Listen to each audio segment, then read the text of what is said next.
A new task force. I'm Deborah Mark, live from the KFI 24-hour newsroom. As you heard John just talking about, officials have announced a multi-agency regional task force to curb flash mob robberies in Southern California. LAPD Deputy Chief Chris Pitcher says a deputy DA will work with this task force to ensure appropriateness, legality, and ultimately that we're taking advantage of every legal means possible to make the arrest and then keep them into custody. The task force includes the LAPD, Glendale PD, the FBI, and U.S. Marshals. Officials say 22 investigators will be working 24/7 on flash mob robbery cases. Police say at least 4 of the recent flash mob robberies have resulted in several $100,000 of losses each for retailers. KFI's Blake Trolley will be on with John after the news with more on that. Police in L.A. are looking for a group of robbers who hit 5 taco trucks and stands at gunpoint. The thieves hit trucks in Echo Park, Westlake, downtown L.A., and Hollywood. The group took off with about $700 from one truck and more than $600 from another truck.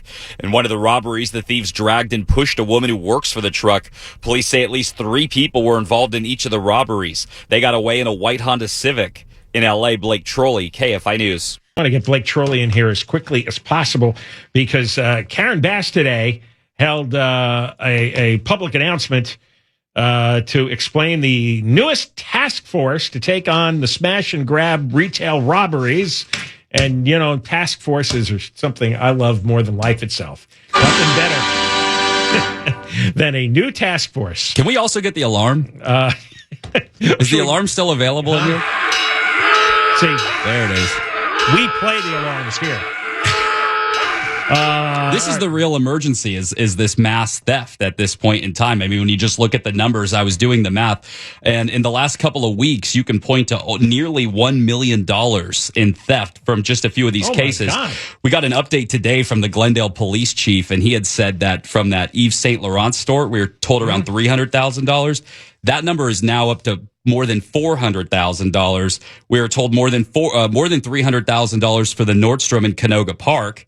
So there, between those two, you're at $700,000-800,000. Another $100,000 from the Gucci store. I mean, it adds up.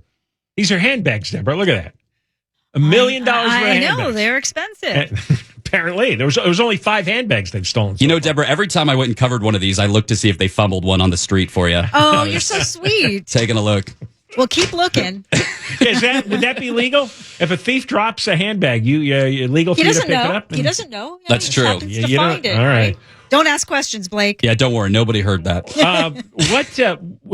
What's this task force about? Who's in it? What are they going to do? Yeah, so in the wake of all these flash mob robberies that you've heard, the multiple agencies throughout Southern California have formed a regional task force. These agencies include several police departments. That's the LAPD, Glendale PD, Burbank PD, the LA County Sheriff's Department, the FBI, and U.S. Marshals. So it is all hands on deck trying to get a hold of these flash robberies. There's going to be 22 assigned investigators to work 24/7 on all the cases. 3 separate surveillance teams. A deputy DA is going to be embedded with the task force to make sure that these criminals are prosecuted as much as they can be. And of course, we'll get into the limitations of that here in a little bit.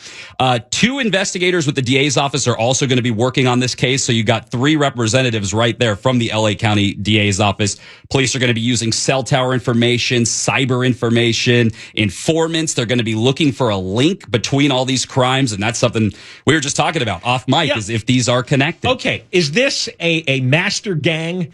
You know, like a big mafia operation that you'd have in New York City? Or is this, you know, a dozen different freelance operations? I was told this was a dozen different freelance operations, that there's multiple groups going around and stealing this stuff. That's the belief right now with investigators. It's going to be interesting to see what this task force finds, but I was told that a lot of this appears to be copycatism, separate groups. And one of the ways they're gauging that is just that these products are heading in different directions. Some are being sold at swap meets, some on social media, others just sold on various kind of shady websites. Have they tracked some of these goods to see where they've been sold? Like, how do they do that? I think we're going to be getting some answers on that pretty quickly. This morning, Glendale PD did make an arrest on that Yves Saint Laurent flash mob robbery. They arrested a guy out of LA, young guy. I think he was in his early 20s, maybe 21. They've got an active warrant out for another woman. She's from LA. She's about 23 years old. So my guess is they are under questioning right now. We heard about that link analysis. So they're probably looking to figure out where it went. But, as you hear, social media, the web, swap meets, things of that nature. And they can organize quickly through text messages and social media. I'm just thinking the logistics of trying to unravel this. You see the video, and I don't know what other evidence they have, video they have. But you see the video on its face, and you have 30 what look like to be young guys, and they're all shrouded. They're got long, dark clothing, hoodies. You can't see their faces very well. So how do you make identifications? How do you decide, well, this guy stole this and this guy stole that? How do you unravel that? I was talking to somebody today who said that it's going to be really difficult for the DAs to go after this because of that. And also just to link it as an organized crime in itself, especially when you get into smaller counties. A lot of this is a statewide issue. This is not only happening in LA County. In fact, just yesterday, there was a flash mob robbery down in Costa Mesa. They stole $100,000 in Gucci bags from the South Coast Plaza. So this is a statewide issue. I'm told that in these smaller counties with limited resources, it's going to be a lot harder for DAs to really link this as an organized crime. All these luxury good retail shops have been around forever. Why all of a sudden did all the bad guys decide, hey, this is easy to do, and this is extremely lucrative? I mean, what is the impetus for this? Is it, do they suspect it's Gascon's lenient policy? All the bad guys are aware of it, and they know even if they get caught, they're not serving much jail time, most likely. Well, one thing you might find interesting, John, a few days ago, Gascon had held that press conference about the unsolved murders, and it quickly became about his policies. That's what reporters were questioning. Well, Gascon, notably, has got a few members of his team on this task force. I know this is going to shock you. He was not at the press conference today to make that announcement. So reporters, they started questioning that. They started asking Mayor Bass, where's Gascon? Why isn't he here? And she essentially said, well, it's a big team. Not everybody was able to make it. But you can't get around that he has 10,000 cases that have not been prosecuted. He's received 10,000 reports from police, sheriff's deputies. Here, we've made these arrests. This guy did this bad act. 10,000 of them. Yeah. I mean, the whole world knows this. So why wouldn't these guys start breaking in everywhere and stealing the most expensive stuff they could carry out? I do want to go to this bite. I know you were alluding to this. Sheriff Luna gave us a number today on these retail thefts. If we can go to bite one, just giving you the state of where LA County's been the last couple of years. What are you going to tell me? Yeah, let me know when you do the part. Okay. Oh, he's got it. Oh, that's the... Sorry, that's not the right bite. That's the bite from yesterday. Well, anyways, I was listening to that. I was trying to figure out what we were playing. But, anyways, he was saying that there's been like 170 burglary cases that they're aware of with organized crime. Just this morning, Glendale police detectives undertook an operation that saw us take into custody and execute a couple of those search warrants and one of its arrest warrants, ultimately taken into custody an individual by the name of Ivan Isaac Ramirez, a 23-year-old resident of the city of Los Angeles. He is currently being processed at the Glendale Police Department and is in our custody. Okay, that was the Glendale PD one. I'm done trying to play audio.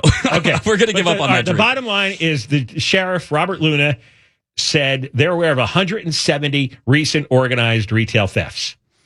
Yeah, he said we had 170 recently. And, but again, this is becoming this is a statewide issue as it's been described to me. I spoke with that assemblyman the other day, Juan Ulanese, who's trying to roll back Prop 47. And he said he had to amend that. He had to amend that into a study bill and have a study done on that. Study? This is the study. You have 170 thefts. What do you have to study? They're taking it because there's no consequences. This is not a college graduate course. If there's no consequences, people do whatever they want. You learn that when you try to raise a 3-year-old. You figure that out in 5 minutes. What's interesting about it, he's a Republican. He's on the Public Safety Committee. He said he knew that this bill was not going to get through that Public Safety Committee unless it had some data to back it. Even though it was amended to a study bill, he said the study bill actually didn't pass. What he did is he actually had a group of senators and assemblymen write a request to have the study done, and now it's being studied because he knew it's not going to get through. They're never going to get data because when you stop prosecuting, people stop reporting crimes. A lot of the retail theft, the store owners say they don't bother to call the police anymore.